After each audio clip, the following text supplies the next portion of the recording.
Assalamualaikum warahmatullahi wabarakatuh. Apa kabar lur? Semoga kita senantiasa diberi kesehatan fisik serta otak untuk berpikir sebelum berucap kata-kata mutiara. Salam sehat Indonesia. Singapura tengah mempersiapkan roadmap kehidupan warganya agar bisa hidup berdampingan dengan COVID-19. Nantinya warga akan bisa beraktivitas seperti biasa meskipun virus corona masih berkeliaran. COVID-19 nantinya akan mendapat perlakuan seperti penyakit endemi lain, seperti flu dan lainnya, di Singapura, sebagai penyakit yang bisa datang berkali-kali namun terkendali. Prioritas pemerintah Singapura dalam beberapa bulan ke depan adalah mempersiapkan warga Singapura hidup berdampingan dengan COVID-19. Hal ini disampaikan 3 pejabat yang memimpin gugus tugas penanganan COVID-19 di Singapura, yakni Menteri Perdagangan dan Industri Gan Kim Yong, Menteri Keuangan Lawrence Wong, dan Menteri Kesehatan Ong Ye Kung. Sudah 18 bulan sejak pandemi dimulai dan warga kita lelah dengan peperangan ini. Semua bertanya kapan dan bagaimana pandemi berakhir, kata mereka dalam sebuah pernyataan dikutip dari The Straits Times kemarin. Kabar buruknya, COVID-19 mungkin tidak akan pernah hilang. Kabar baiknya adalah itu mungkin untuk hidup normal di tengah-tengah COVID, imbuh pernyataan itu.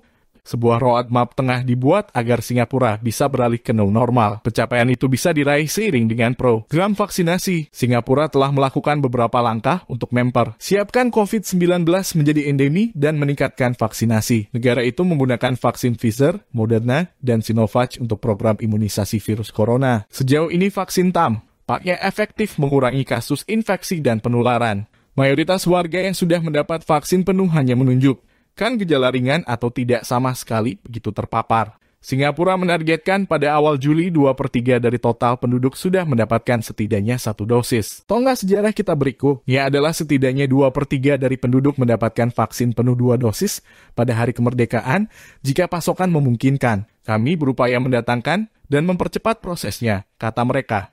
Suatu saat warga yang terpapar COVID-19 bisa menjalani pemulihan di rumah, sehingga tidak ada lagi kekhawatiran pandemi ini akan membebani layanan kesehatan. Sementara itu orang lain yang menjalin kontak dekat dengan pasien bisa membeli alat tes di apotek dan memeriksanya sendiri. Ke depan, tes COVID bukan menjadi alasan untuk mengarantina orang, namun sebagai alat saring bagi warga untuk masuk gedung perkantoran, mal, sekolah, dan lainnya.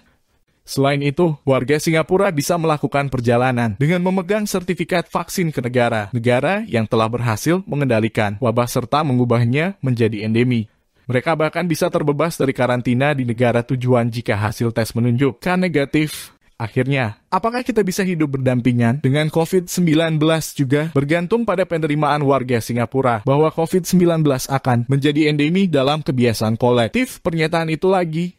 Para menteri itu juga mengatakan, jika semua memikul beban ini bersama, para karyawan menjaga keselamatan rekan mereka dengan tinggal di rumah ketika sakit serta pengusaha tidak mempermasalahkan masyarakat, kita akan jauh lebih aman, ujar para menteri. Mutasi tak selalu ganas. Guru Besar Universitas Udayana I Gusti Ngurah Kadi Mahardika menjelaskan, virus corona mudah bermutasi, sehingga perubahan virus yang kemudian mendominasi adalah hal wajar. Dia mencontohkan virus COVID-19 varian Alpha saat ini mendominasi temuan di dunia sekitar 60,65%. Sementara itu varian Delta mengalami lonjakan temuan hingga 20% yang sebelumnya hanya 2 hingga 5%.